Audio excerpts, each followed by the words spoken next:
we went on one of our dates. I think I had $1. We weren't overloaded with cash when we went to school. And we went down to the hamburger joint at the bottom of the hill, and we bought a couple of hamburgers and a couple of drinks, and I had a nickel left. They had a nickel punch board. They had punch boards in those days. But they only had one prize, and that was a big 5-pound box of chocolates. So she said, well, let me punch it. So I put out the nickel, and she punched the winner out of that brand new punch board. That guy was sick. Punched the only prize out of this whole punch board. She wanted for a nickel. We had dessert. So she's always known how to get her money's worth. Is that what you're saying? Those days we had the old buffalo nickel, and she'd pinch it so tight that the Indian rode the buffalo. Oh boy. So how long did you date before you got married? All the rest of the year and into the summer. She went back home, and I went back to Murtaugh and went to work. Did you start working at Idaho Power then, or was it? No. When I was I worked for the railroad. During World War II, when I was 16 years old, during the war they didn't have any men. They'd all gone to the war, so us high school boys ran the UP Railroad section gang. We were the UP Railroad section gang from Kimberly to Burley. And we replaced ties and drove spikes and dressed track and generally ran and maintained the section. That's that particular section of the railroad during that period of time. I was #1 man on a section gang when I was 16 years old. So I went to work on the railroad, and weekends I'd commute to Declo. I didn't have any transportation. I'd have to ride the bus. I'd get on the Greyhound bus, and they'd let me off 2 miles from her house up on the highway, and I'd have to walk 2 miles down to see her, and then hitchhike home. You only did that 2 or 3 times, though. Yeah, well, that's all I could stand. That's a lot cheaper and easier to get married. So Dad couldn't stand it any longer. Do you still think it's cheaper and easier to have gotten married? Oh yeah. So we decided to get married. I think at the time I had $40. You had $40 and no place to live. Yeah, We found us a basement apartment to live in So your first house was where? in Murtaugh. on the old Highway 30, about a mile east of where the LDS church is on the highway towards Burley. Is it still standing? Oh yeah, basically a basement apartment. We had 2 rooms and a bath. And that's when she first discovered earwigs. I was cleaning house one day, and there was this oilcloth thing hanging on the wall for toothbrushes, you know. And I lifted that up, and there were earwigs behind it, and I'd never seen them before. And I went outside and waited till he came home. Oh. I had no idea what it was. Yeah, it was an interesting apartment. Our wedding night, I came home, tried to get in the house, and the landlord had locked the door. He forgot he rented it to us. That's a little bit familiar, doesn't It it? was just a screen door, so I took my pocket knife and cut a little hole in the screen door and lifted the latch, and we went to bed. But we lived there, what, about 3 months. My folks lived on grandmother's ranch down through the field about a mile and a half to 2 miles. We didn't have any transportation. So I'd walk to work. I'd walk through the field down the railroad tracks, and that's why we'd go over to visit folks. We'd go over there about every weekend, so we had something to eat. Right. But then you did have a bicycle. And I got an old bicycle. I can't remember where I got it. I don't know. I had an old bicycle, and I'd ride it into work. And eventually, we got a Model A Ford, 1930 Model A Ford. That was your first car? Mm-hmm. First car that we had together. I had in high school. I had 3 or 4 Model A Fords while I was in high school. Remember how much you paid for it? No, but I remember when I sold it, I remember we sold it for $300 to Glenn Briggs for his irrigator to use. I wish we still had it, it'd be worth a good deal more than $300. Was that 39? No, it was a 1930 30. Model A coupe. Then I think we had a 39 Chevy. Let's see. We had a What did we buy? We had a great time working on the railroad. One time they left me to paint the posts around the depot. All the rest of the crew went off and I was number one man, so I got the cushy job. They planted all these 6x6 posts around the depot so that you couldn't drive up too close with the car. And they left me there with a can of white paint. It got pretty boring late afternoon and this little kid came down from town, had a big black dog. Name was True. Mother was a telephone operator. The dog's name was True? No, the boy's name was True. Dog's name was Spot. Anyway, big black dog, I don't know what they call him, Spot. Anyhow, I got bored, so I convinced the kid that he couldn't live another minute unless I painted a big white stripe down that dog's back and painted his shoes white. So I painted his shoes white, striped down the dog's back. He headed for home and I headed for the barn, put away the paint, toothbrush so I could make a run for it. I'm a toothbrush, paintbrush. And about the time I got the paint can put away, I heard her scream down to the telephone office and come out of the door on a dead run, and I went down the tracks and went home. Never did find out who did it. Where were you married? Twin Falls at his grandmother's home. Anything you remember from that day? From that day, Yeah. our wedding day. I don't know what you Remember remember. Bishop Perkins was married. We were almost late for our own wedding. Right. No, we actually were waiting for my mother and brothers To show up. and sisters to come so they could go on to Twin Falls with us, and they didn't ever come by. Someone finally called us and said they were there. And they wanted to stop, but they were just ahead of the fast posse. Do you have any of those romantic memories of your wedding day that you want to share with us? Gosh, that was a long time ago. 47 Well, years ago. What happened was, Yeah, but you can remember painting the dog. Oh, yeah. Important thing you don't remember. They had a shower for us down to the church. but our wedding day, if you recall, I think that they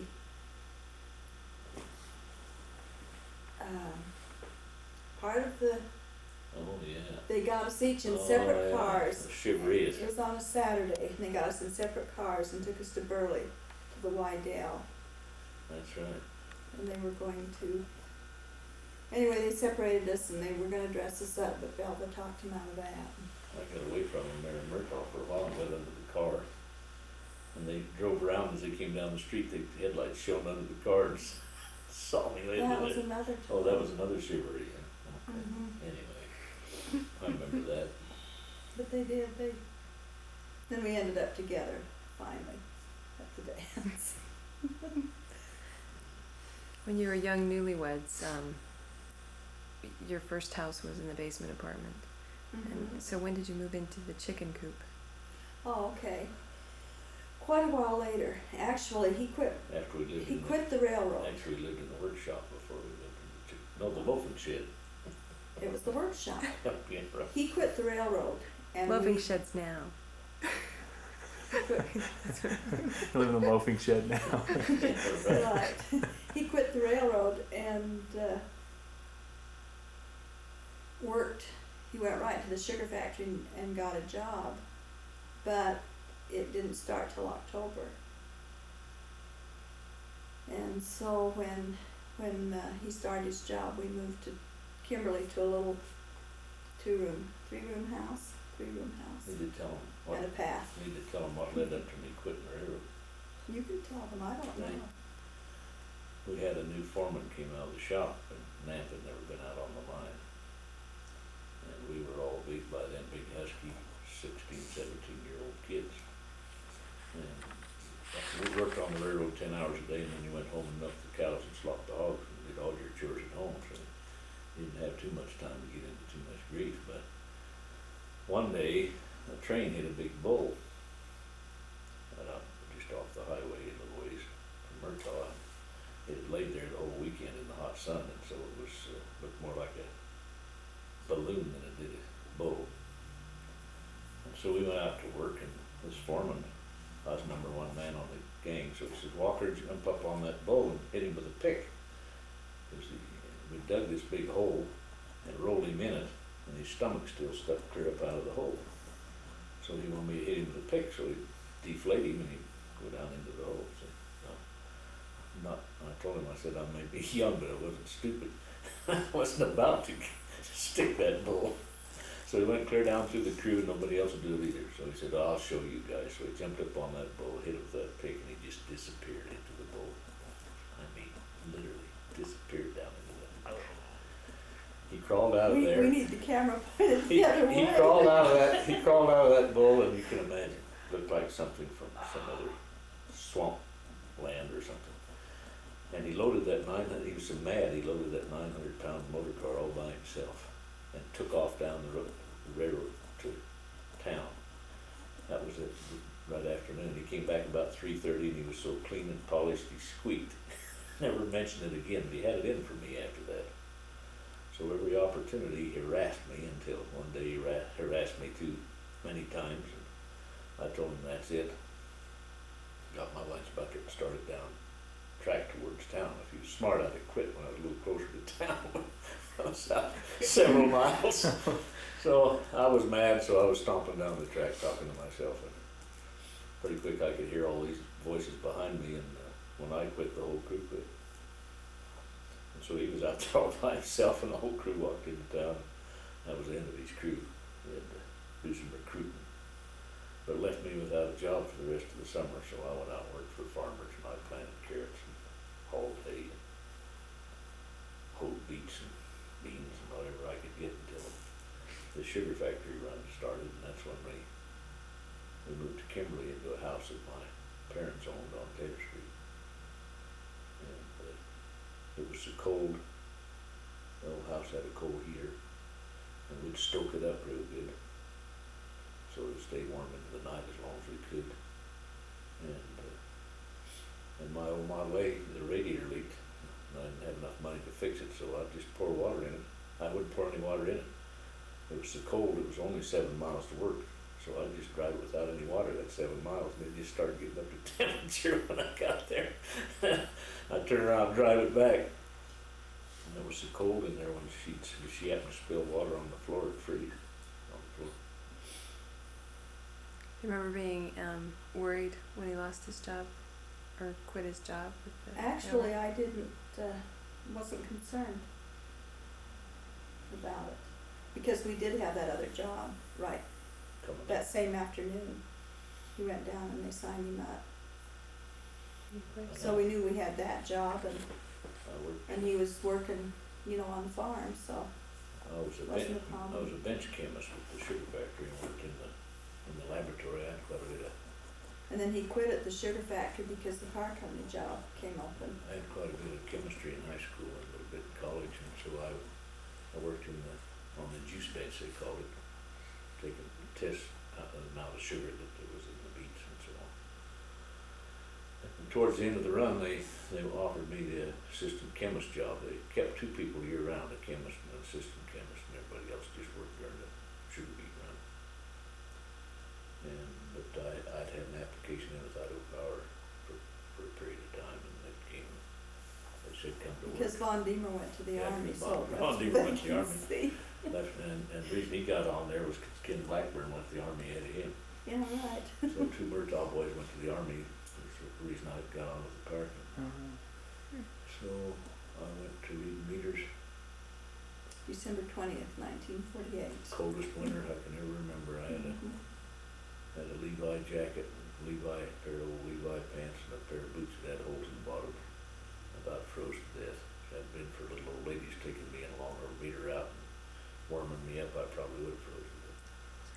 early years are pretty lean years. Yeah, our house was so small, the mice were a hunchback. Oh my.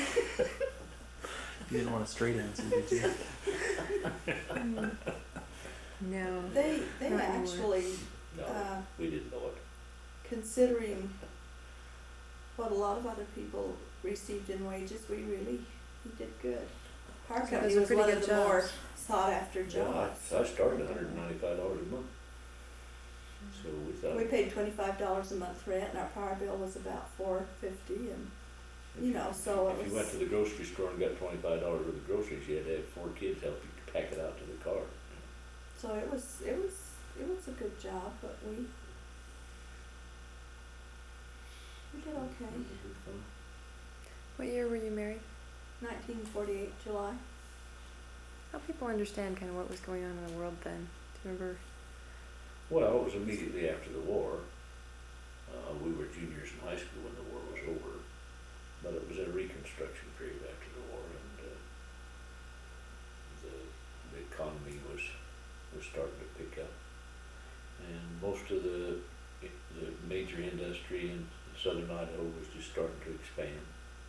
Agriculture was still the big thing.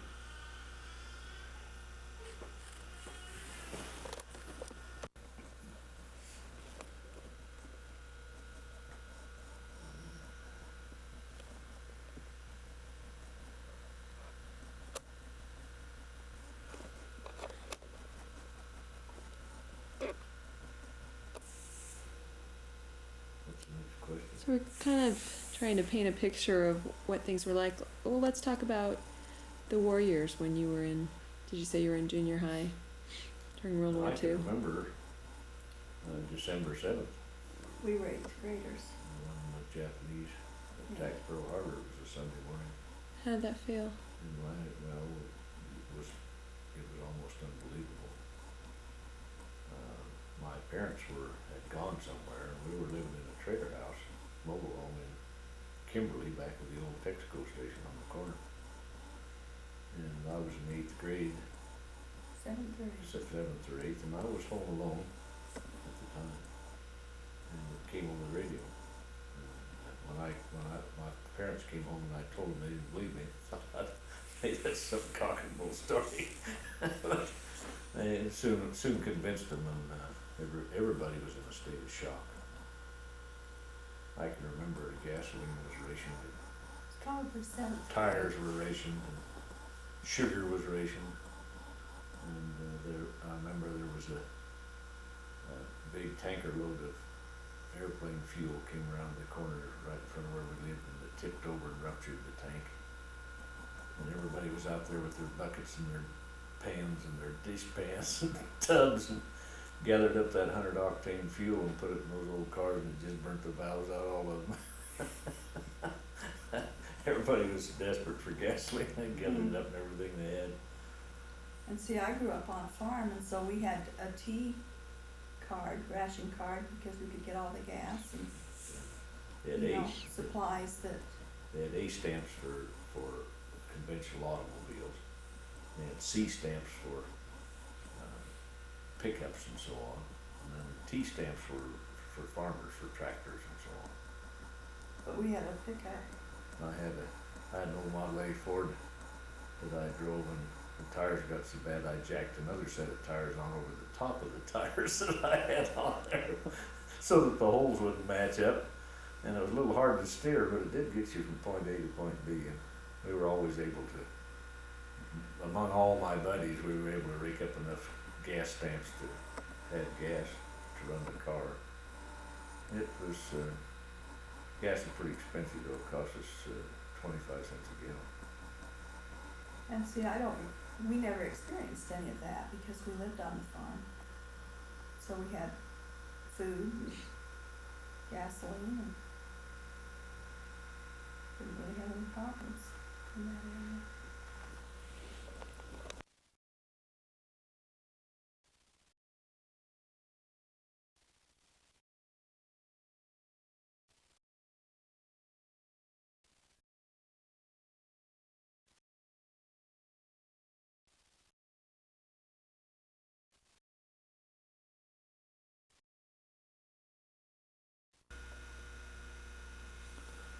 Really?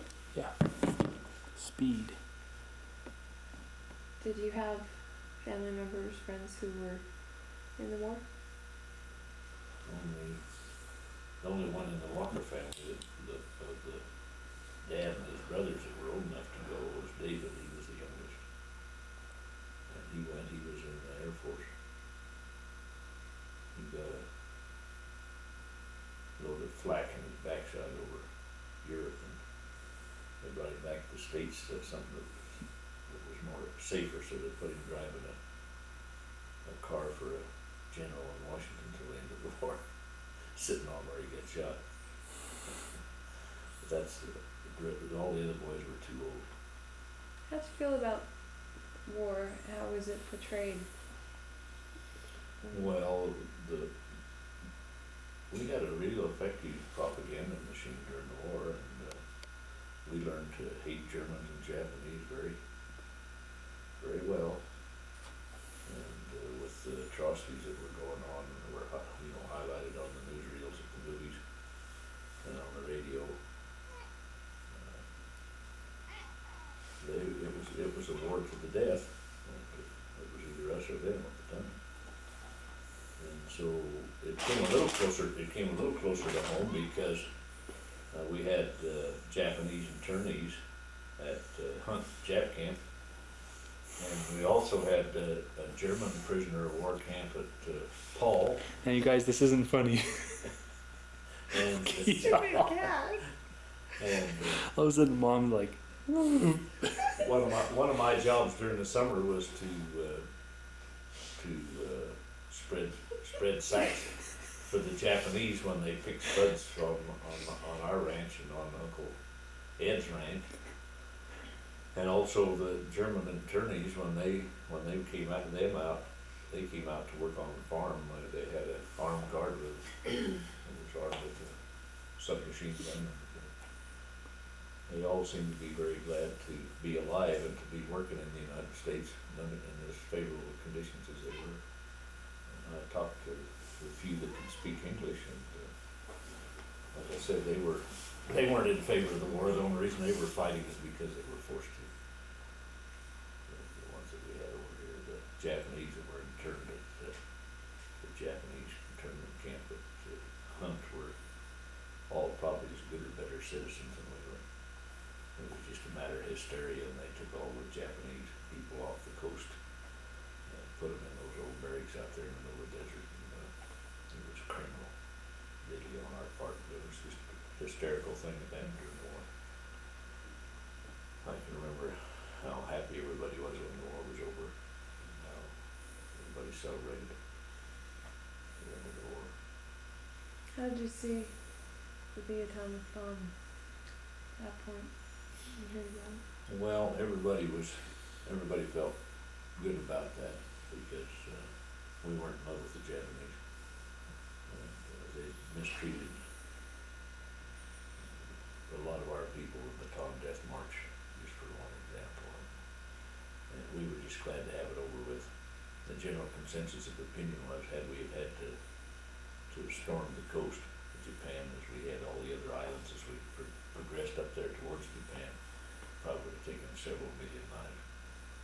So the fact that they destroyed Hiroshima and Nagasaki with even though as many lives were lost, were much less than would have been had we had to storm the Japanese mainland in the same manner we had all the other islands as we progressed to that point. Did you think when you heard about nuclear devices that there would be no more wars? Everybody, I think that was pretty much the consensus that weapon was so terrible that nobody else would ever dare start a war. That's the war to end all wars. Well, World War I was the war to end all wars, That's true. but it didn't end them. Neither did nuclear devices in World War II, but at the time it was a general feeling that was probably the end of the war. At least as we knew it to that point in time, and that's been true. We don't war the same way as we did then. We don't use nuclear devices on each other. What wars we do are conventional. So it changed warfare. Verna, tell me about some of your memories of the wartime and maybe how it affected your family.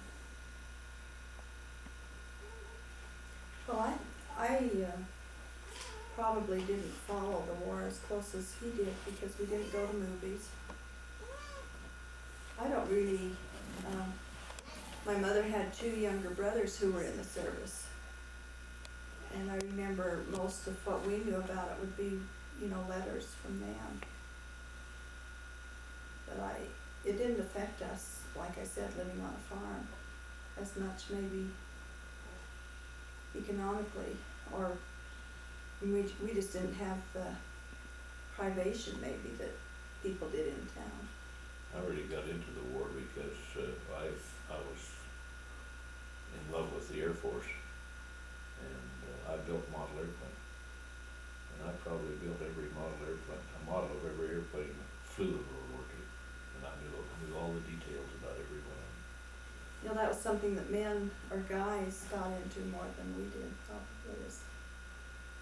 We just lived on the farm and worked and produced food. And the last model airplane I made was a Hawker Hurricane. It was a British fighter.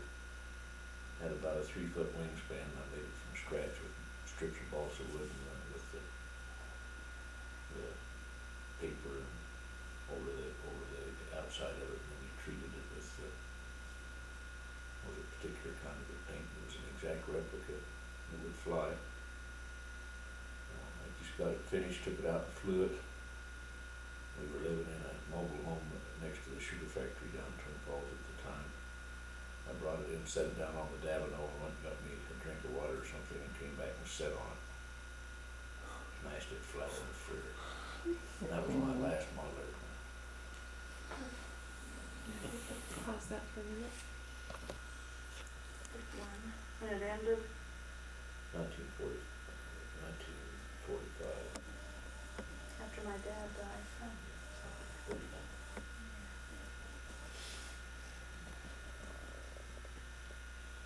I'm just trying to remember. I'm sure it was 7th grade, 41. 7th or 8th grade. I remember we were living in that old mobile home back at that Texaco station up there in the corner.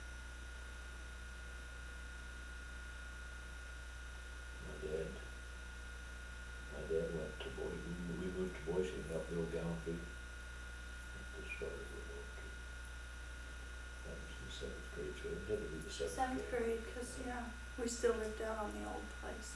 Ours, So. we lived in a mobile home out on Walnut, or Walnut, by the City Park, Municipal Park, and I was a bat boy for the Boise Park baseball team. And every day they had during the summertime, they would have a picnic across the street at the city park. And I went to all of them. And they have all these company party picnics over there. I lived right across the street, so I'd go to all of them. I ate so much fried chicken that summer. Potato salad, I thought I was gonna die. My mother could never figure out how come I was never hungry. They'd say, well, whose boy are you? And I'd say, well, I'm a Walker boy, and Walker being the 16th most numerous name in the English language. There was always a Walker up in shipping or over in freight department or whatever department there was. And, so they accepted that. Get in line, chow down again.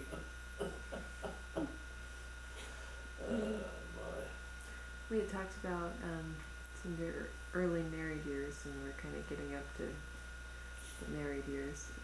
Tell me about some of the places you lived. Want to go in order? In what order? Well, after we lived in the little 3-room house with a path. It belonged to his parents. And why do you call it with the path? There was no indoor bathroom. There was three Outside. rooms in the path, not a bath. I didn't know that. So, Yeah, 3-bedroom, 1 path. yeah. one path. We lived in Boise for a while. After your parents moved back in their house.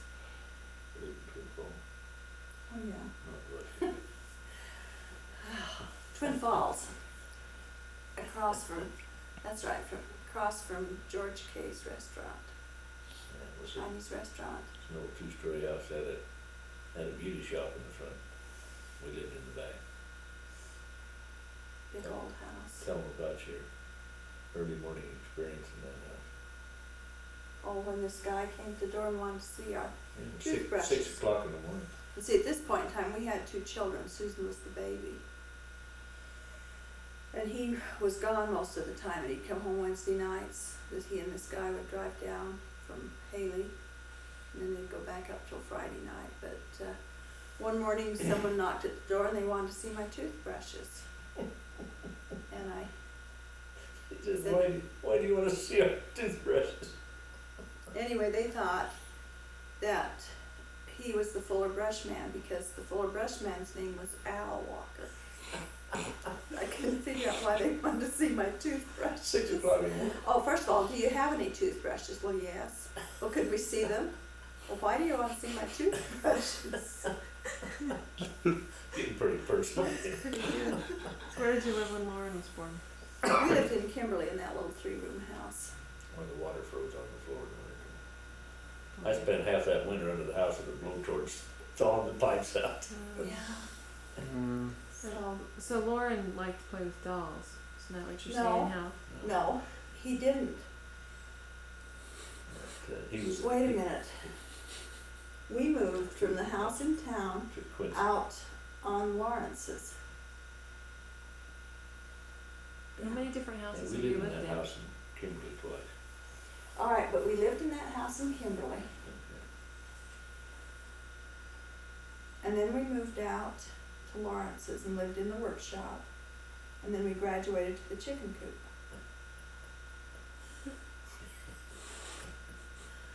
Yeah. Susie, I remember Susie was a little fat ball, butterball with long ringlets. So that's true. I think we moved from Kimberly to Twin, then back out to Kimberly, in the workshop and the chicken coop, and then we moved to Quincy. Right. Oh, Quincy and Twin. Yeah. You have to tell them about your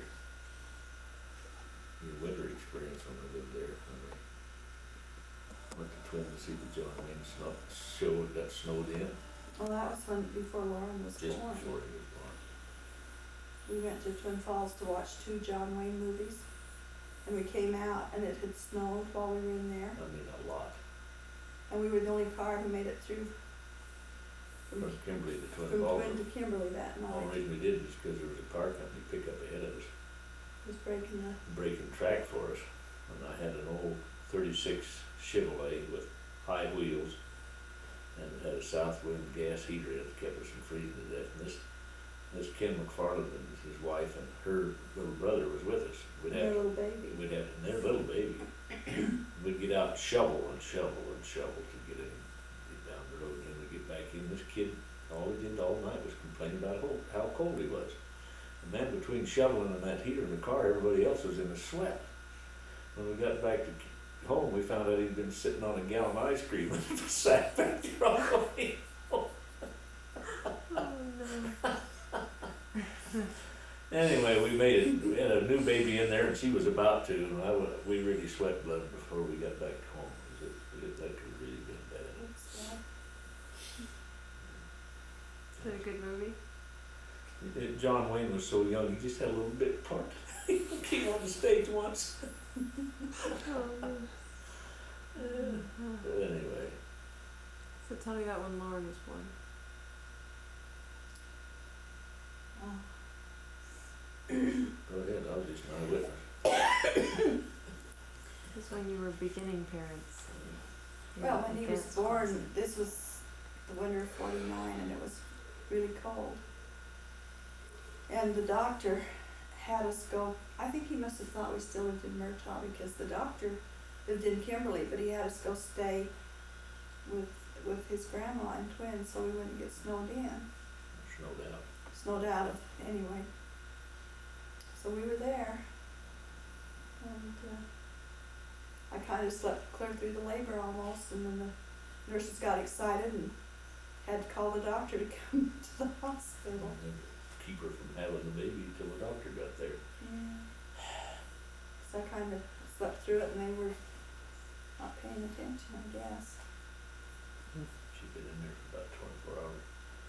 Interesting part of it, first night she was in there, when I went in to be with her, I got sleepy, so I laid down on the floor, and when it got morning, the nurses woke me up. They didn't know I was in there. I slept all night on the floor. Well, on the cushions. Yeah, right. Cushions. They didn't know I was in there because I was over the back of her bed. The chair So cushions out on the floor. I spent the first night in the hospital with her. Mm. She had 8 of the 9 children in the Twin Falls hospitals, the older one and the new one. The only one that wasn't born there was Mike. Because I was adopted. Because he was right. adopted. I have to tell Yeah, the story plenty of about him evidence being against born that. when we get there. What do you remember about being new parents? Was he a good dad? Well, I was pretty proud. And you have your firstborn to be a son is pretty special. And, But you didn't take an active part in taking care of him like you did later on. oh no. Not like Mike, and Justin, or like fathers do as much now. Well, I've never done it before, just learning how. Anyway, I bought him a pair of cowboy boots. I can remember. His first Christmas he had cowboy boots and Levi's. Well, we didn't buy those for Christmas. No, anyway, whatever I bought him. Bought But it him a was- tricycle, I couldn't even walk yet. It was his second Christmas that you bought him the, Yeah. but he still wasn't. Got him a couple of dolls. And 2 years old, he yeah. was really fixed up. Well, I wanted to buy him a doll for Christmas, and he says, no boy of mine's gonna have a doll. So he comes home with twin dolls, and a bicycle, and then mom and the boys, Tricycle. tricycle, and mom and the boys gave him a wagon, and he was pretty spoiled. Yeah, right. Is he a good kid? Is he a good baby? Very good baby. We were going so much, by then we had a 37 Chevy coupe. It didn't have a back seat, but it had a big shelf just back of the driver's seat in this coupe, about this wide. And he'd crawl up there and go to sleep whenever we went anywhere. Yet nobody heard his seatbelt. And we finally decided we were going too much because finally one day he came home. He just barely could talk, and he went in and patted his bed and he said, "Oh, my own bed." Yeah, he was a persnickety kid. He walked when he was 8 months old. And he was a fisherman. He was a pretty good fisherman. We took him out to a place where he caught fish so much a pound. And he and I think Susan, maybe just him. Anyway, we had Jerry Packer's kids with us, who was another meat eater at the time, and it was back of this beer joint out on Kimberly Road. And they had this big pond out there, and they had loaded with trout, and you would just have a cane pole with about 25-foot line on it and a worm on a hook, and they were all hungry, so it wasn't hard to catch your fish.